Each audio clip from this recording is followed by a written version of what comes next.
बहुत बोलना चाहती हूँ लेकिन मैं अभी बता नहीं सकती। नहीं, मैं स्टेटस भी नहीं डालती क्योंकि पता चलेगा घर में। कल से मतलब कह रही हूँ कि मुझे ज्वाइनिंग चाहिए, जो भी मुझे बुरा वाला बोले तो बोले।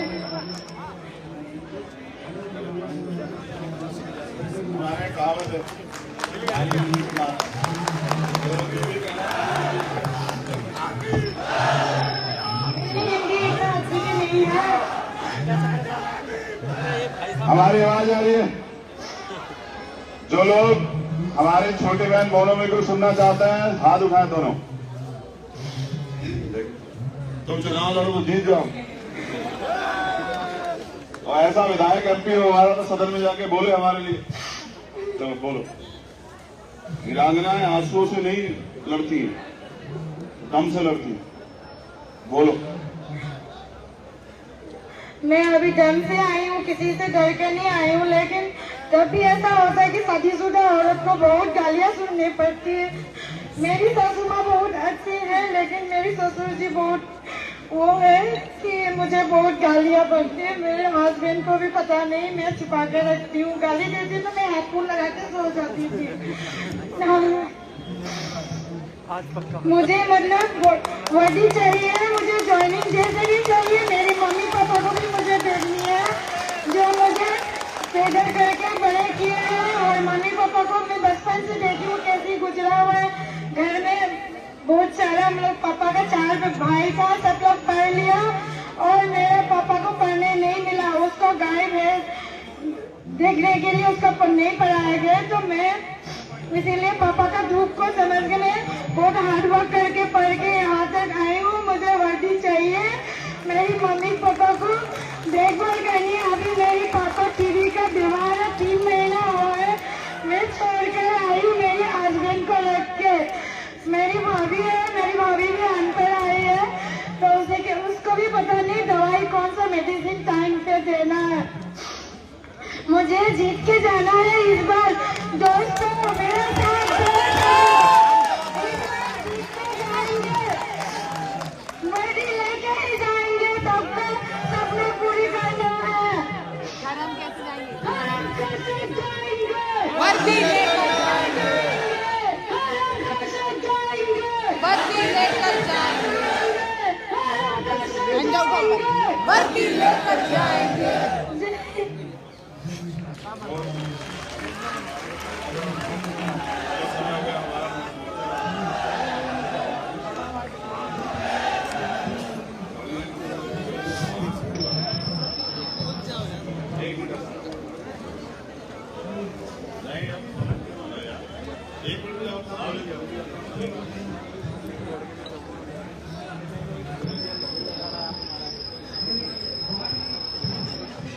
सभी साथियों को जय हिंद।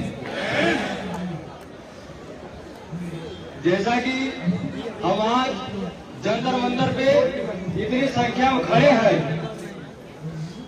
और हमारी यूनिटी टूट चुकी थी, आशा खत्म हो गया था कि हम अपनी मांग कर सकते हैं। अगर हमारे हिम्मत आया है तो बीमारी भी आया है, हमारी सपोर्ट में बीमारी भी आई है। मैं यहाँ यशस्वी परिवारों का धन्यवाद करना चाहूंगा और साथ साथ भीम आर्मी सपोर्टर एवं पदाधिकारियों का तहे दिल से धन्यवाद करना चाहूंगा। और आज हमारा जो उद्देश्य है सरकार से, आज लड़ाई आर या पार हुई। भारत माता की जय, भारत माता की जय। जय जय जय जय जय भीम, जय भीम, जय भीम, जय जय जय जय जय भीम, जय भीम, जय भीम। भीम आर्मी जिंदाबाद, जिंदाबाद, जिंदाबाद। धन्यवाद अशोक शर्मा जी, जिस तरह से निरंतर आप पिछले 20 दिनों से यहाँ बने हुए हैं। जो नौजवान साथी 10 दिन से इस व्यवस्था में लगे हुए थे, हमारी बहनों को रुकवा रहे थे, उनका भी बहुत बहुत आभार। वो हमारी बदरपुर टीम का कल पर्पल रेंज में भी बहुत सारे साथी रुके, उस टीम का भी आभार। तो पूरी प्रदेश कमेटी, हमारी सभी साथियों का बहुत बहुत आभार। खास तौर से जो साथी विधानसभा से बस ले गए, बहुत बहुत उनका आभार। जो हमारी कोर कमेटी है, हमारे विधानसभा के तमाम साथियों का बहुत बहुत आभार। और ये संख्या आप बताती है कि माननीय चंद्रशेखर साहब के एक आदेश पे इकट्ठा होके हम सरकार बदल सकते हैं और इन लोगों को न्याय दिला सकते हैं। जिस तरह से साहब अभी भाषण देंगे, अपनी बात रखेंगे, देख करो साथियों, सामने लोग सामने पलट के देखो, पीछे पलट के देखो, देखो सब लोग पीछे और बस आप बैठ जाओ। ये जो माहौल बदला है, ये जो माहौल बदला है, और आज हमें पूरी उम्मीद है हम कुछ न कुछ लेके जाएंगे। मैं पूरे सारे सभी साथियों का धन्यवाद करता हूँ। माननीय चंद्रशेखर साहब अपनी बात रखेंगे।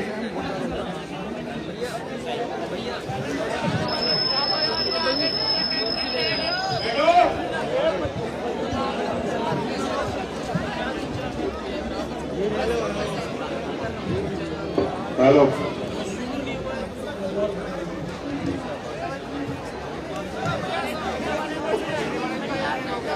बैठिए। जिन लोगों ने झंडे तिरंगे उठाए उनके अलावा बाकी लोग बैठिए। विजेंद्र बैठ जाओ।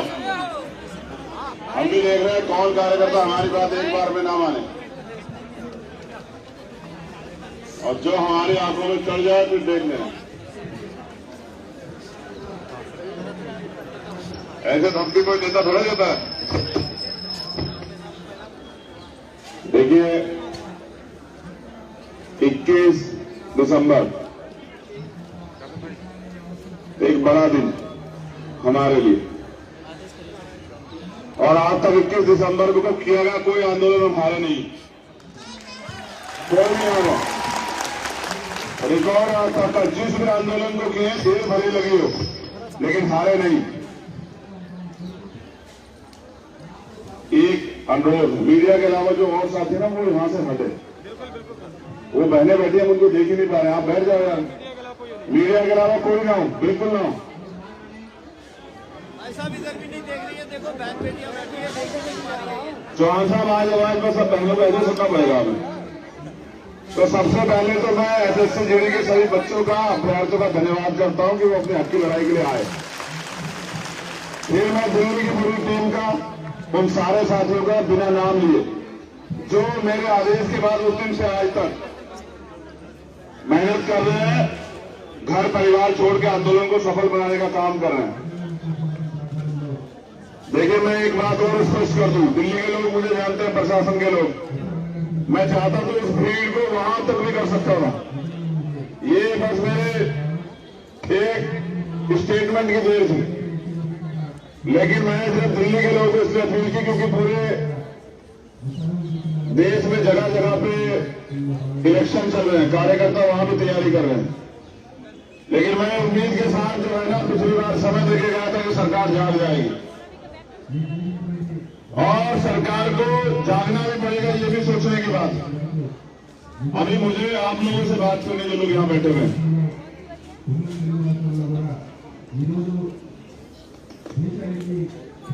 मैं समझता हूं कि आजाद भारत में गुलामों जैसी स्थिति क्यों बनी। एक वो भारत था जब अंग्रेजों के गुलाम थे, तब हमें अपने अधिकारों के लिए लड़ने का अधिकार नहीं था, तब हमें अपने हिस्से की लड़ाई लड़ने के लिए अधिकार नहीं थे। ये आजाद भारत है। यहां षड्यंत्र से शिक्षा महंगी की गई। जहां शिक्षा महंगी है, मौत आसान है, सस्ती मौत। महंगी शिक्षा, सस्ती मौत। और नौकरी के लिए जो करना पड़ रहा है वो मुझे बताने की जरूरत नहीं है।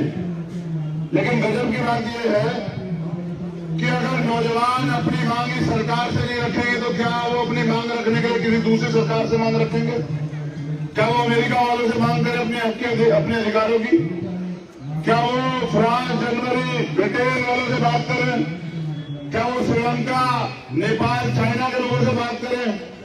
ये सरकार आखिर नौजवानों की बात सुनना क्यों नहीं चाहती? उस नौजवान की बात जो नौजवान इस देश की रीढ़ है, जो नौजवान इस देश की रक्षा करता है सेवा के और खड़ा होकर जो अपने जान का बलिदान देता है, उस नौजवान को सरकार क्यों नहीं सुनना चाहती? अगर उसका सबसे बड़ा कारण मुझे समझ आता है तो वो ये है कि सरकार नौजवानों को गुलाम समझती। सरकार हमें जातियों और धर्मों में बांट के राजनीतिक अपनी रोटियां सेकना चाहती है, लेकिन हमारे हक अधिकारों को देना नहीं चाहती। आप इलेक्शन का समय देखोगे, हर आदमी कहेगा 2 करोड़ रोजगार दे देंगे, 15 लाख रोजगार दे देंगे, 10 लाख रोजगार दे देंगे। लेकिन आप नौजवान साथी हो तो सोचो, जब सरकारी डिपार्टमेंट ही रहेंगे तो रोजगार कहां से मिलेंगे सरकारी? जिस तरह से सरकार निजीकरण कर रही है, जिस तरह से सरकार सरकारी डिपार्टमेंट खत्म कर रही है, आप सरकारी नौकरी के लिए लड़ रहे हो, प्राइवेट के लिए लड़ रहे हो? हाथ उठा के बताना, दोनों हाथ उठा के बताओ कौन सी नौकरी के लिए लड़ रहे हो? सरकारी।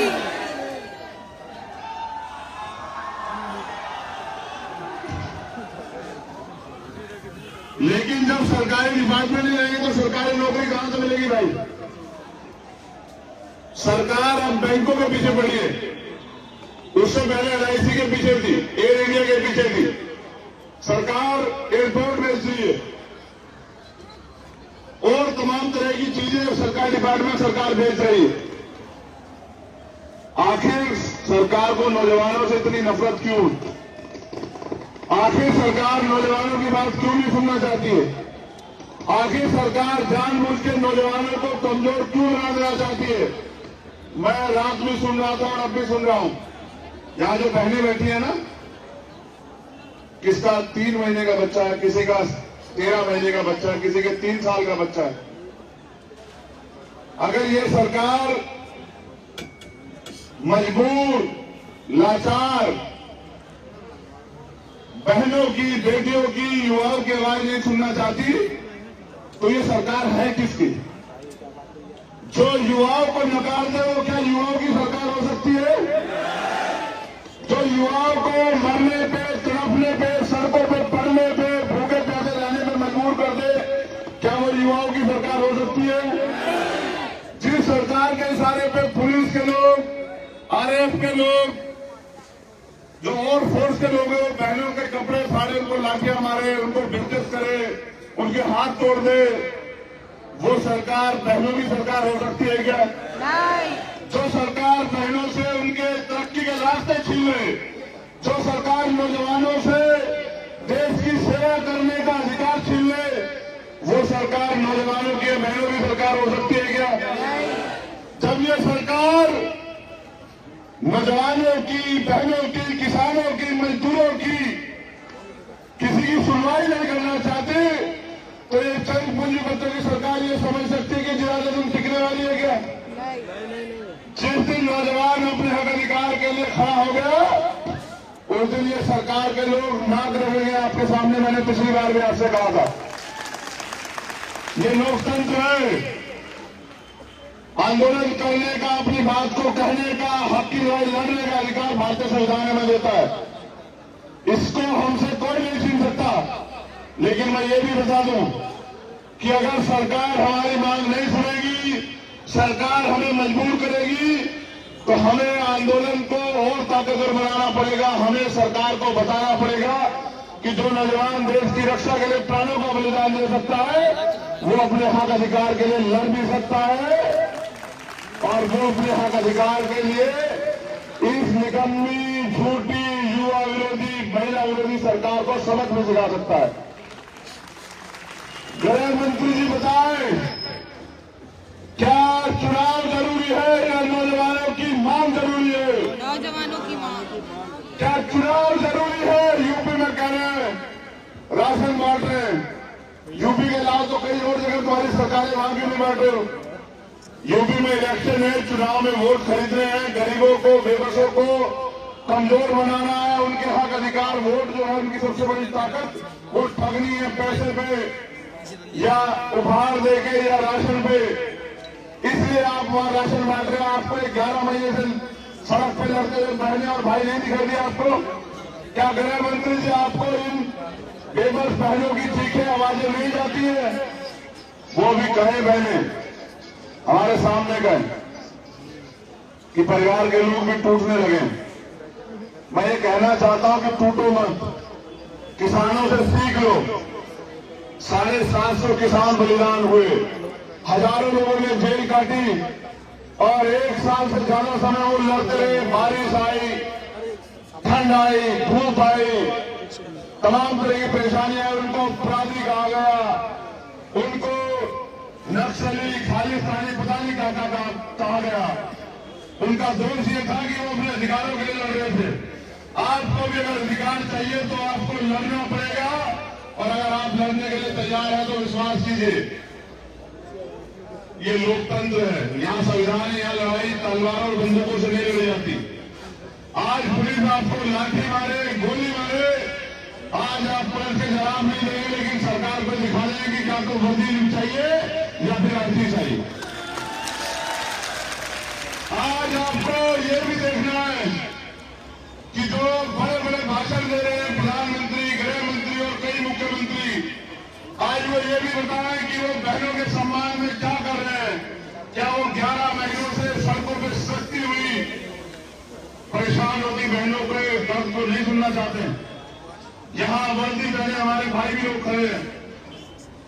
क्या अपने हक की मांग करना, अगर आपको जो लोग नौकरी में, सेवा में, फोर्स में, अगर आपकी 6 महीने की तनख्वाह रोक ली जाए और आपके बच्चे रोटी के लिए भूखे मरने लग जाए, उनकी पढ़ाई, उनकी फीस न जमा हो, उनके पास कपड़े न बचे, तो आप अपने हक अधिकार के लिए क्या करोगे? हर इलाज आपके पास। अगर आपको अपनी बहन की शादी करानी हो, सरकार आपको तनख्वाह के पैसे ना दे, आपको अपने बच्चे का इलाज कराना हो, अपनी माँ का इलाज कराना हो, अपने बूढ़े पिता को सर्दी में कपड़े लेके देने और आपको ये सरकार तनख्वाह न दे, तो क्या करोगे आप लोग? ये नौजवान कलर की नौकरी के लिए नहीं लड़ रहे हैं, मैं फिर कह रहा हूं, ये अगर लड़ रहे हैं तो वर्दी के लिए लड़ रहे हैं, देश में बलिदान देने के लिए लड़ रहे हैं। और मैं आज इनके बीच में यहाँ इसलिए हूं क्योंकि मैं एक नौजवान हूं और मैं नौजवानों का दर्द समझता हूं। मैं बेरोजगारी का दर्द समझता हूं। मैं पढ़ लिख के BA, MA, MBA, MCA करके, PhD करके सड़क पे घूमते बेरोजगार का दर्द समझता हूं, क्योंकि मैं बेरोजगार, मैं जानता हूं बेरोजगारी का दर्द क्या है। और इस महंगी शिक्षा में किस तरह हमारे माँ बाप यहाँ जो बैठा है ना, वो अमीर नहीं है। अगर अमीर होता तो वो इस क्लर्क की नौकरी के, इस कांस्टेबल की नौकरी के लिए सड़क पर नहीं होता। ये वो लोग हैं जो गरीब हैं, ये वो लोग हैं जो देश से प्यार करते हैं। 10% पूंजीपतियों ने देश पे कब्जा कर लिया, हम समझ भी नहीं पाए। ये देश जो है हर व्यक्ति कर्ज में डूब गया है। ये है हिंदुत्ववादी सरकार का हल। और यहाँ जो लोग बैठे हैं उनमें से कितने लोग जो हैं मुस्लिम है, सिख है, जैन है, बौद्ध है, पारसी है, और कितने तथाकथित हिंदू है, ये भी आप अपने आप से सवाल पूछो। अगर ये सरकार हिंदुओं की शिष्टियां भी नहीं सुन रही, उनका दर्द भी नहीं सुन रही, तो क्या है हिंदुओं की सरकार है? ये सिर्फ और सिर्फ पैसे वालों की सरकार है। और इनको सिर्फ पैसों से मतलब है। इनको अगर देश भी बेचना पड़ जाए तो ये लोग पीछे नहीं हटेंगे। आपको अपने हक की लड़ाई खुद लड़नी पड़ेगी। मैंने तो कल कहा, कल शाम मैंने लिखा कि नौजवान देश की रीढ़।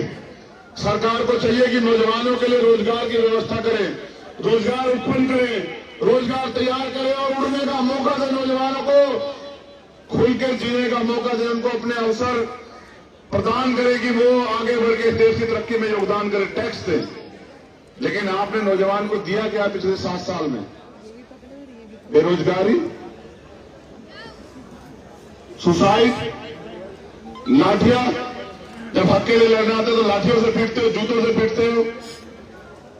क्यों? ये किसी दूसरे देश के लोग हैं क्या? क्या ये आपके बच्चे नहीं है?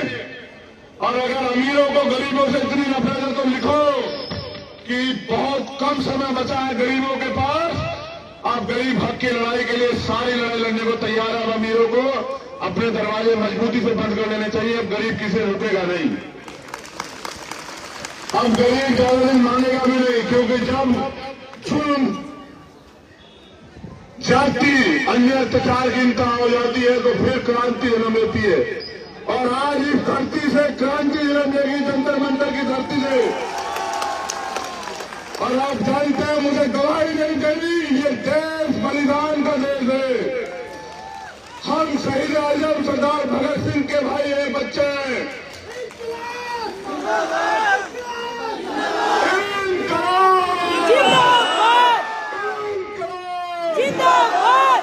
युवा जाग चुका है। हम शहीद आजम उधम सिंह के बच्चे हैं। हम शहीद आजम सरदार करतार सिंह सराभा के बच्चे हैं। हम बाबा साहब अम्बेडकर के बच्चे हैं। हम सरदार पटेल के बच्चे हैं। हम इस मातृभूमि की रक्षा के लिए अपने प्राणों का बलिदान दे सकते हैं, लेकिन अपने हक अधिकार छीनने नहीं देंगे सरकार को। सरकार सुन ले। मैंने कमिश्नर साहब से कहा था कि बात करो गृह मंत्री क्या कहते हैं, वो नौजवानों को उनका हक देना चाहते नहीं देना चाहते, वरना फिर हम अपने हक अधिकारों के लिए लड़ेंगे। हमारी लड़ाई पुलिस फोर्स से दोबारा बता रहा हूं नहीं, प्रशासन के लोग लाठियां खूब बजाएं, लेकिन आज या पार आज फैसला होकर रहेगा कि नौजवानों को जिंदाबाद जिंदाबाद जिंदाबाद जिंदाबाद। सुनिए, एक चीज और बता देते हैं, ये जानकारी बहुत जरूरी है आपके लिए। अब मुझे इसके लिए वहां जाना पड़ेगा कि मैं सबको देख लूं। देखो भाई, ये मेरी एक जानकारी है आप सब लोगों को।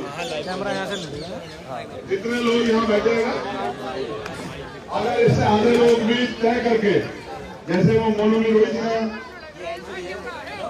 अगर इनसे आधे लोग भी तय करके निकल जाए घर से बाहर, मैं कहता हूं जिन्होंने आजादी की लड़ाई की शुरुआत की थी, क्या वो इतने रहे होंगे? बताओ ईमानदारी से। इतने लोग हिम्मत हो गए देश में निकल जाए, तो मैं लिख कर देता हूं कि रोजगार मांगने वाले भी रोजगार देने वाले बन सकते हो आप। ये लोकतंत्र है ना, इसमें युवा की आबादी 60% है या नहीं है? अगर युवा मांगना बंद करके और देना शुरू कर दे तो बताओ कोई युवा बेरोजगार रहेगा क्या? अगर मैंने सरकार बनवाने से ज्यादा बनाने पर ध्यान दे दे तो किसी बहन में 11 महीने टिकना पड़ेगा क्या? बताओ। देखो, हम साफ हैं, हम सरकारी नौकरी की भूमिका समझते हैं। एक बच्चा वाली बहन हमारी सुन रही हो, हमारे पिताजी प्राइवेट स्कूल के हेडमास्टर है, रिटायर हुए। अगर वो सरकारी नौकरी ना पाए ना, तो हम 6 भाई बहन पढ़ना हुआ। उन्होंने हमें खूब अवसर दिया पढ़ने का, और आज अगर हम यहाँ बोल रहे हैं ना, तो इसमें पढ़ाई का बहुत बड़ा योगदान। एजुकेशन बहुत जरूरी है, लेकिन सरकार ने शिक्षा इतनी महंगी कर दी है कि कोई गरीब का बच्चा पढ़ ना पाए। क्योंकि पता क्या था एजुकेशन को, जब आप शिक्षित हो जाते हो ना, फिर आप सही और गलत में फर्क महसूस करते हो। मैंने क्यों बुलवाया उस बहन को जो घंटा लेकर खड़ी है? हमें नहीं पता था। कल हम जब वहां गए तो हमने एक और बहन से पूछा, वो लिखी अपनी प्रोफाइल पे बहुत बड़ी बड़ी बातें।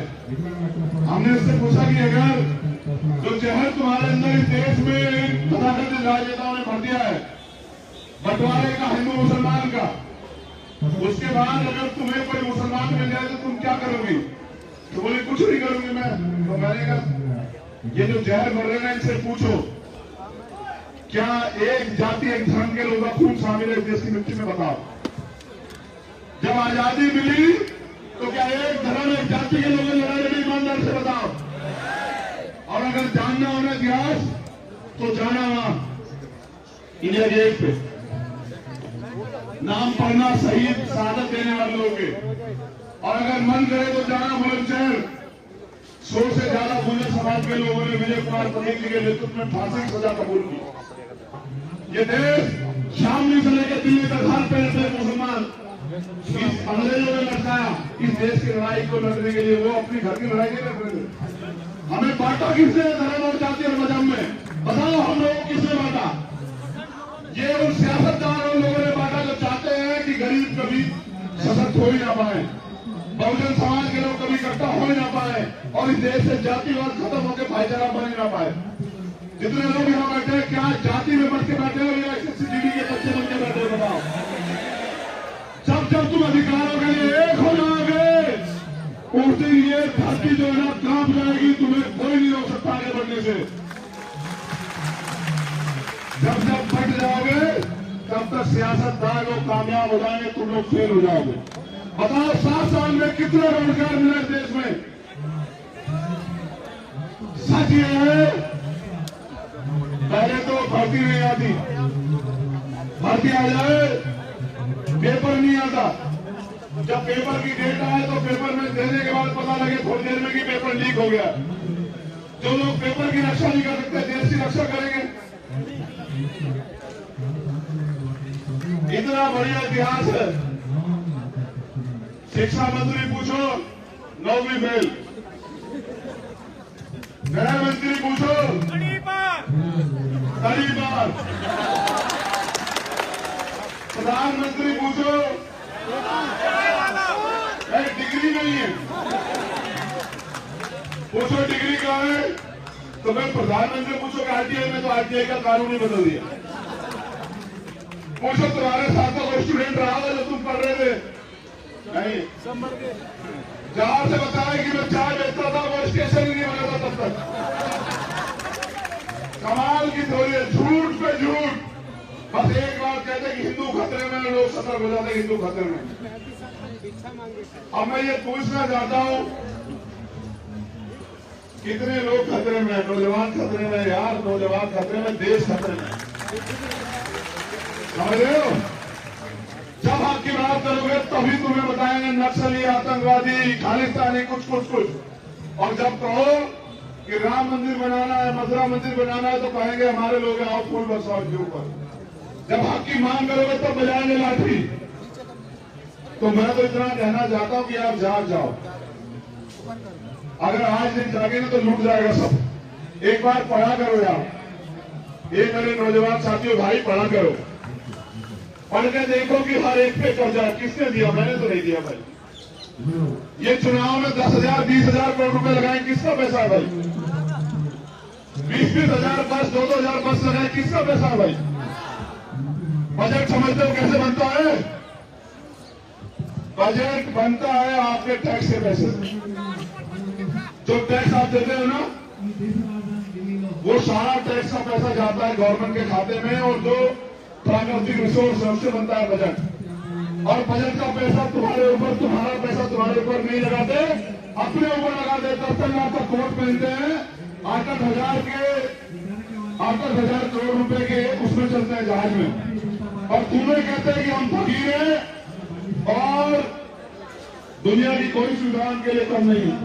ये नौजवान साथियों, तुम्हारे माँ बाप ने तुम्हें कहां से कितनी मेहनत से पढ़ा होगा, क्या क्या निशा होगा तुम्हारे लिए।